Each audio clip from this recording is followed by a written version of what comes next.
بسم الله الرحمن الرحيم الحمد لله والصلاة والسلام على رسول الله وآله وصحبه ومن والاه مسلمانانی بەڕێز و خۆشەویست بە پێویستی دەزانم باسێکی خۆشەویستی و مەحەبەتی خوای پەروەردگار بکەم.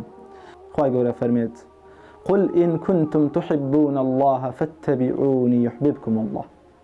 أي محمد عليه الصلاة والسلام پێیان بڵێ ئەگەر ئەوان خوای گەورەیان خۆش دەوێت ئەوا با شوێنی تۆ بکەون، شوێنی محەممەد بکەون عليه الصلاة والسلام، ئەوسا يحببكم الله، خوای گەورە خۆشی دەوێن.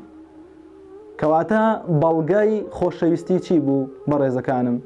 ئەوە بوو تۆ شوێن پێغەمبەری خوا بکەوی عليه الصلاة والسلام. بزانە تا چەند لە پێغەمبەری خوا ئەکەیت عليه الصلاة والسلام، بزانە تا چەند لەگەڵ پێغەمبەری خوا دەی عليه الصلاة والسلام، بزانە تا چەند شوێن سونەت و ڕێبازەکەی کەوتویت،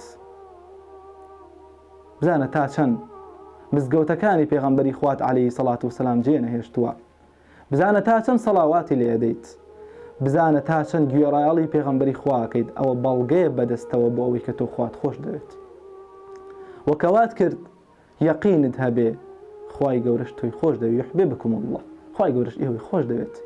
بۆ منە کەسێک بڵێ من باوکم زۆر خۆش دەوێت، باوکی بڵێ ڕۆڵێکیان بێ زەحمەت بڕۆ پەرداخیان بۆ بێن ناڕۆم، ئەوە بکە ناڕۆم، ڕۆڵێکیان ئەوەی تر بکە ناڕۆم. ئایا ئەمە ڕاستەکە باوکی خۆش دەوێت؟ بێگومان نەخێر، لەبەرە گوێڕاڵی باوکی نییە. هەموومان پێی ئەڵێن نەوەڵا ڕاست ناکە. ئەگەر باوکی خۆشویستایە بەڕا ئەڕۆی شتەکانی بۆ جێبەجێکە.